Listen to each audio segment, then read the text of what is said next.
like the cognitive function. You felt it was slowing down. Yeah, well, but that's very slow. That's very slow. But only when you start digging into yourself and analyzing what is changing, what has changed, then you understand that. And other components in the reproductive system, everything is affected. Of course. Right? So it's a chain reaction. Right. And that was about the time when I was leaving the active surgical practice and moving on more towards the research and development and the education. How old were you, roughly, around in years? That was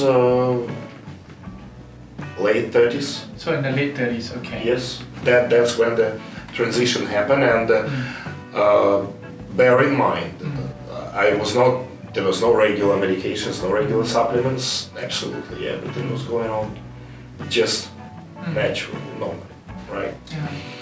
And so that was a warning to you, because you're in your late 30s, and then you start to realize that, okay, I'm technically healthy, right. because I'm out there, I'm not, again, sedentary at home or in the office. I move around, I do sports, I'm active, it's an active lifestyle, not a passive one. So why is this happening to me? And that's when you realized the first red flag was, okay, so this is what aging is. When I've done something that was not unusual in the past, it made me feel different, and I was not capable of 100% performance on that. Okay, and you could measure that. Yeah, the performance was tremendously impacted. Okay, and that's sort of that I prepared for that year. Next year was even better, frankly speaking. But after that, again, it became even worse. So, and the older I was becoming, and the more the career, the family is growing. I literally had more kids. The focus shifts. A third child, joining the family. So of course you spend most of your time and most of your attention there. Although I'm still active.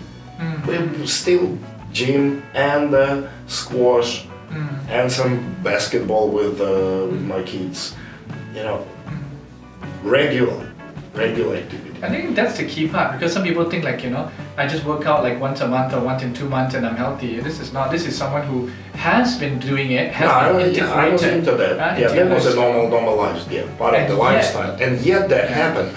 So, and then when I saw that there is actually a derangement in objective parameters, well, that was a second major warning sign to me. And that coincided with a professional transition and the introduction of things that I was aware of, but I was on the other side of it. I was more on the side of, say, the recipient, or on the side of just a doctor.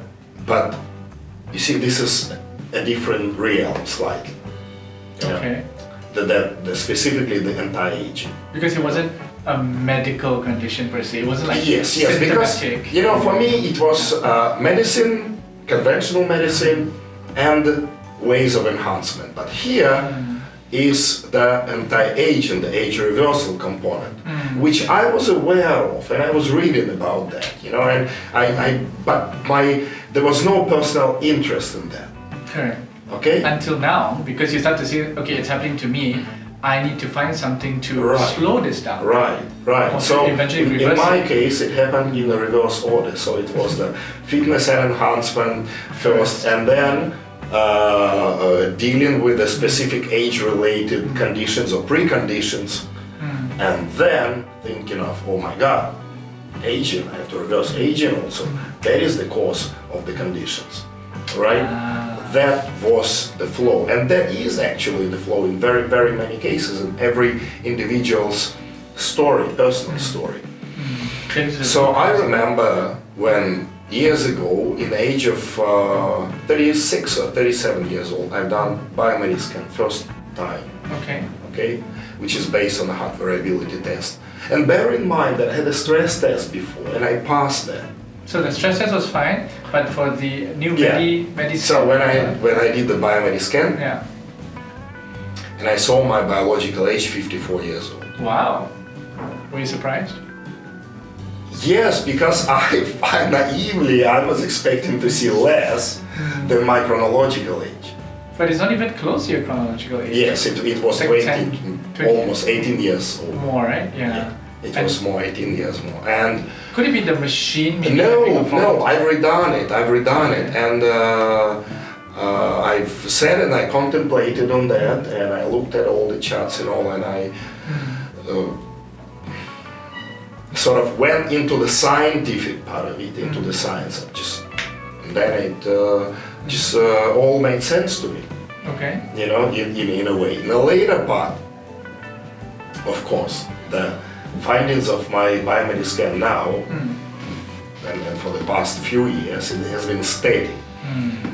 Irrelevant of how old I am, it just shows 29 years old. 29 Consistently? Consistently, for Nice. the past 3 years, yes. Wow, okay. At least for the past 3 years. Okay. From 54 to 29? The transition happened quite fast because there was no 53, 52, there was no countdown. Because things that when I found out that there's a problem, and I decided that I'm going to address to that problem, and when I finally addressed that problem, I was following a specific system, the system that I've developed for myself. And that system included the lifestyle, the diet, exercise, and the supplementation and all the pharmacochemistry that comes with it. You know, these are the inevitable components. You cannot remove any of them. Okay. And I followed that system diligently, and that system, as I mentioned before, was absolutely adapted into the environment, into the professional career, into the family life, so that those things are not affected.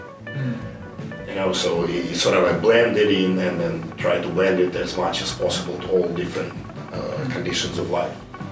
Okay, and after I felt that I've completed a significant part of it, or I stayed for a long time, when I've redone the test, I saw a tremendous change. Well, yeah, it was like some 30s or something it was showing initially. Yeah, perhaps I don't even remember clearly that.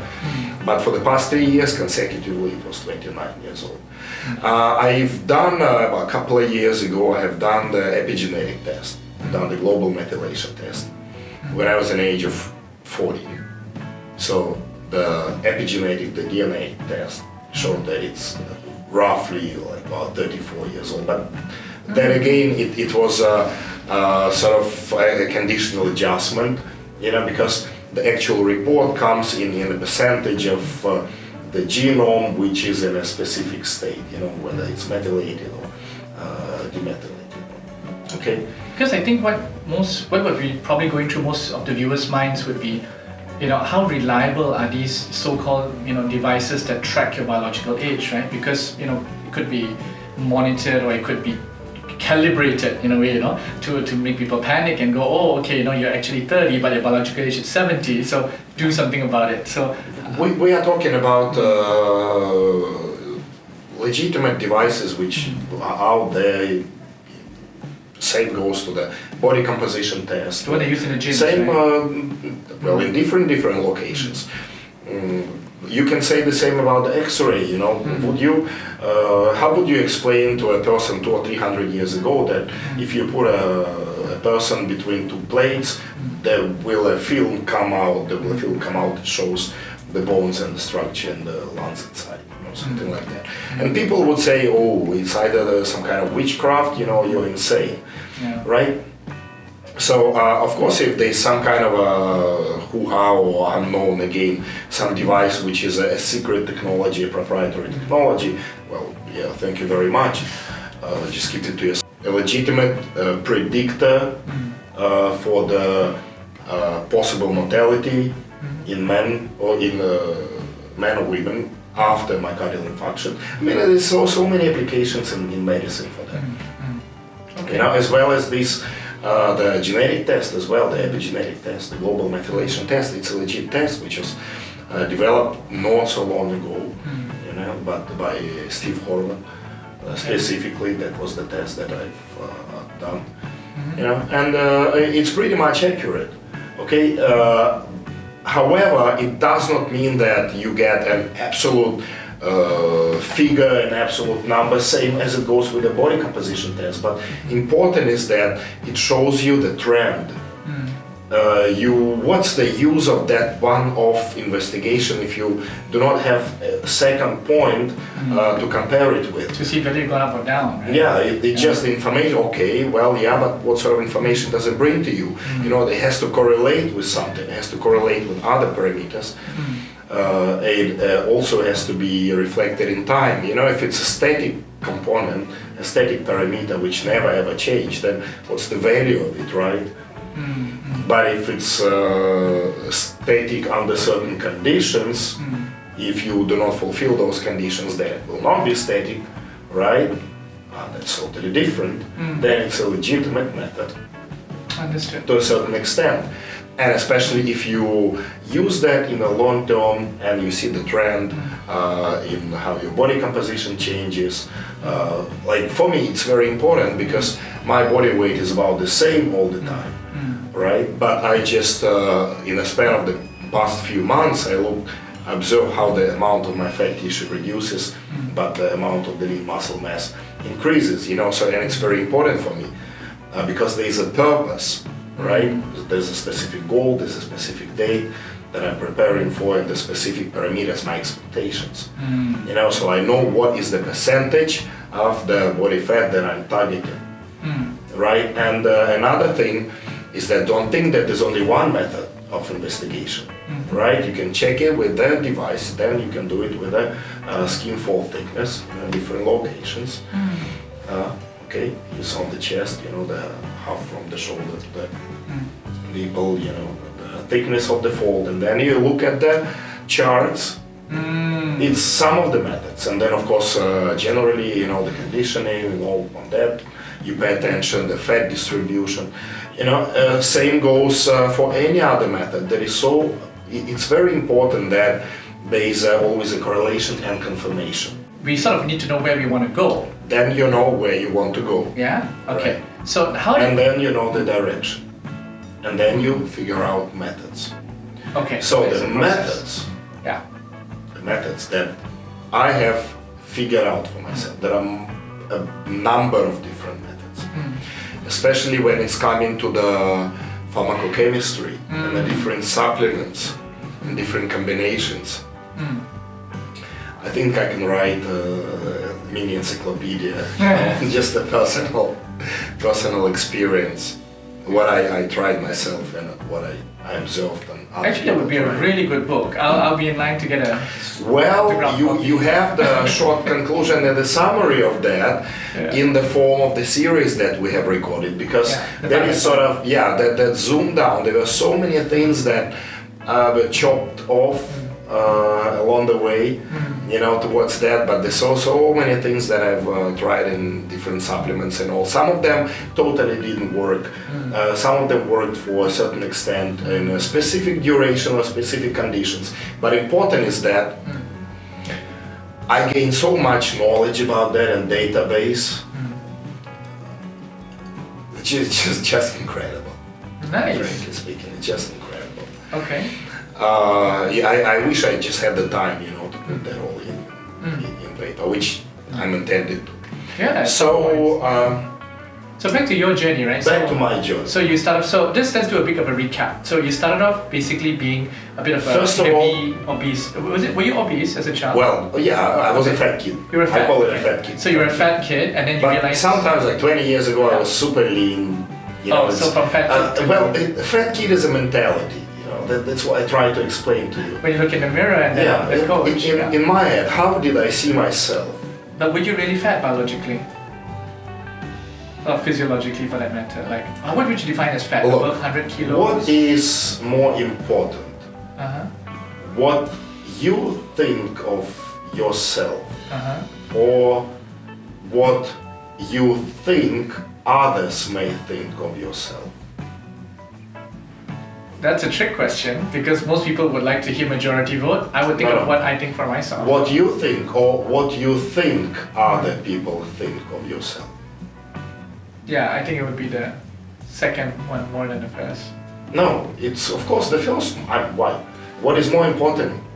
Well, most people like to know. No. What you think of yourself, or what you think that other people think of you. Oh, yeah, okay. Then if you rephrased it, yes, then it because would you will never know what other people think of you, and most likely other people don't even think of you. Yeah. Unless most likely other people don't have the actual opinion. They don't mean their opinion when it's coming to how you look like, because they just don't care, because there's 8.8 billion of people presently living on this planet, and why should everyone bother about how other people? So most people think about just themselves. So it's in my perception, I was a fat kid. And how I was a fat kid in other people's perception has got absolutely no relevance. And you felt in perception of who? My primary school teacher? Or maybe my your friends and school. My friends, but who cares? No, but most young they people are still do. my friends, right? Yeah, but I mean, what I'm trying to say is like for example, were you bullied as a child for being fat? You know, like some kids would be very mean. They'd be like, oh, here comes the fatty, you know, let's go beat him up. Well, yeah, I mean, there were cases when people calling me fat, you know, sometimes it ended up with a fight, you know, sometimes I was breaking somebody's nose, sometimes somebody was breaking mine, you know. It's like that. Sometimes I did not engage in the fight. You know, well, frankly speaking, I was fighting really a lot when I was a kid, and then I stopped fighting, you know, and then when I went into martial arts, I stopped fighting at all completely. Okay, so again to recap, so again you were... Except in the dojo. Because that's when you are actually practicing the sport, right? So you became, you would call yourself like a fat kid, and then you became a lean teenager. No, it was never like that. The fat kid is a mentality, okay? Yeah, there were moments when I was ripped, you know, absolutely ripped. It's just not a drop of fat, okay?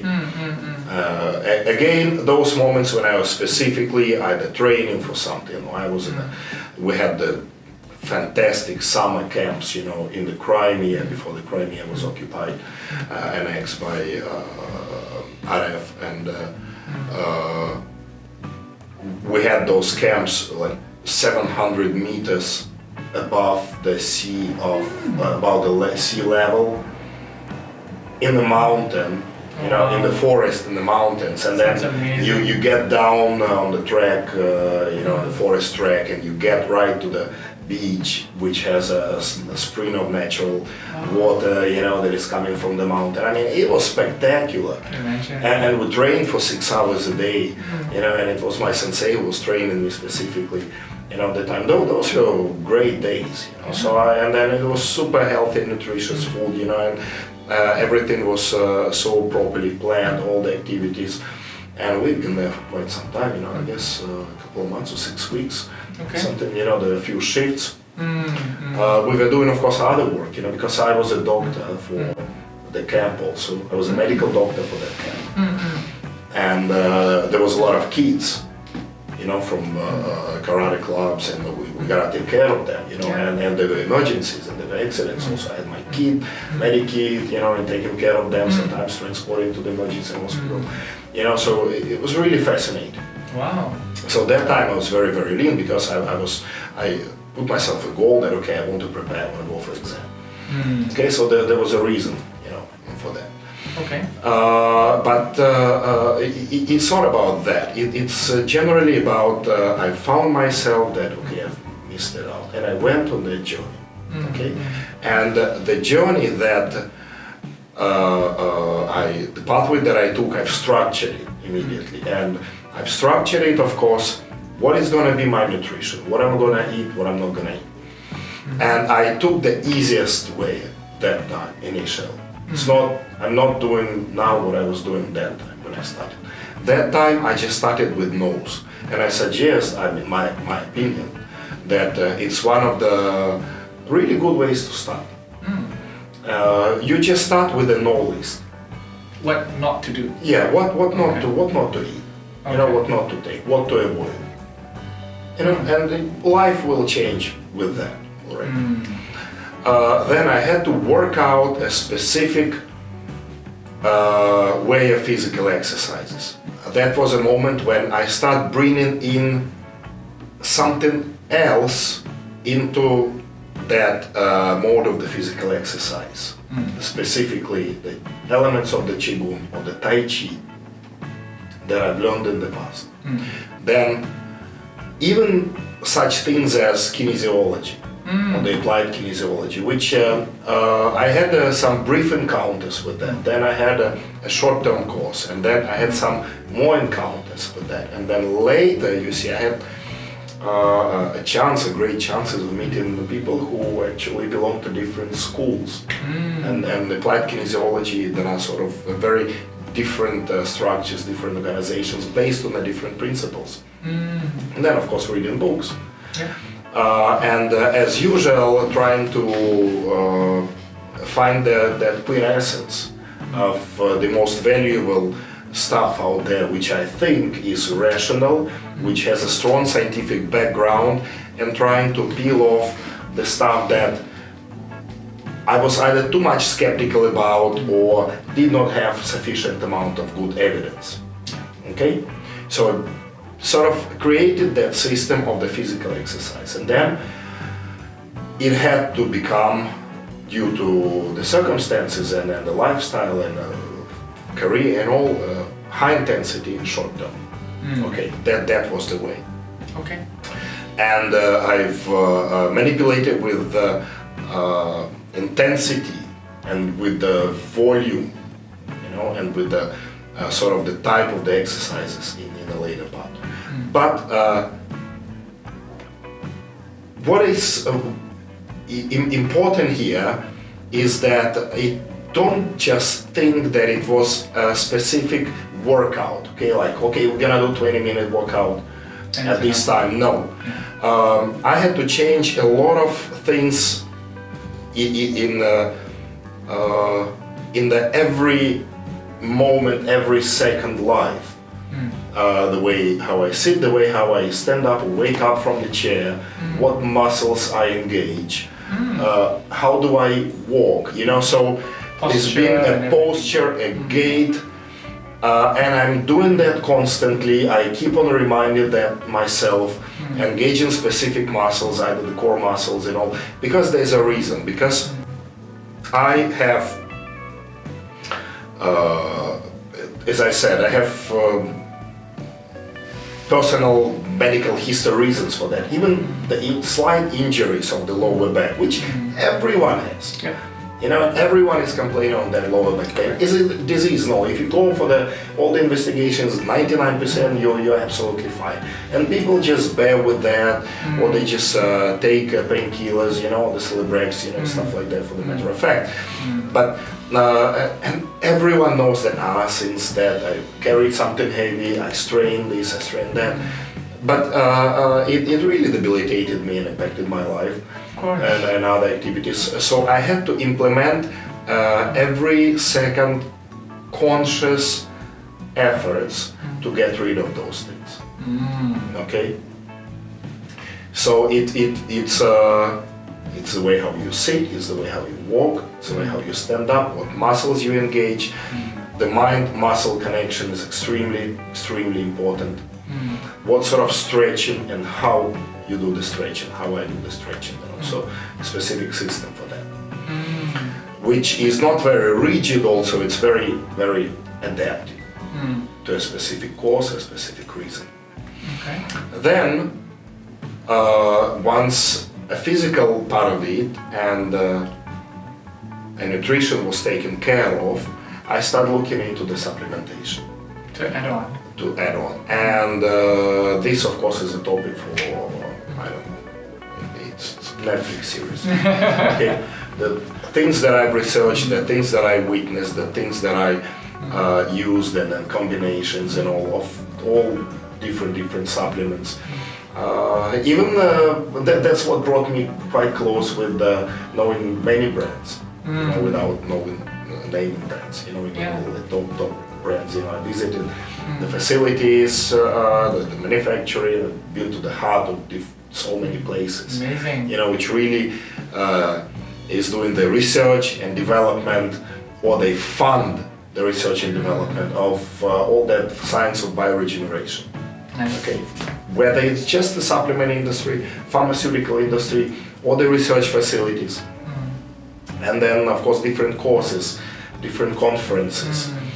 And bear in mind that it all coincided with me being in the industry and even learning the tissue engineering and the actual science of the stem cells and the regenerative medicine, taking up a short course. We went to Netherlands, Utrecht University.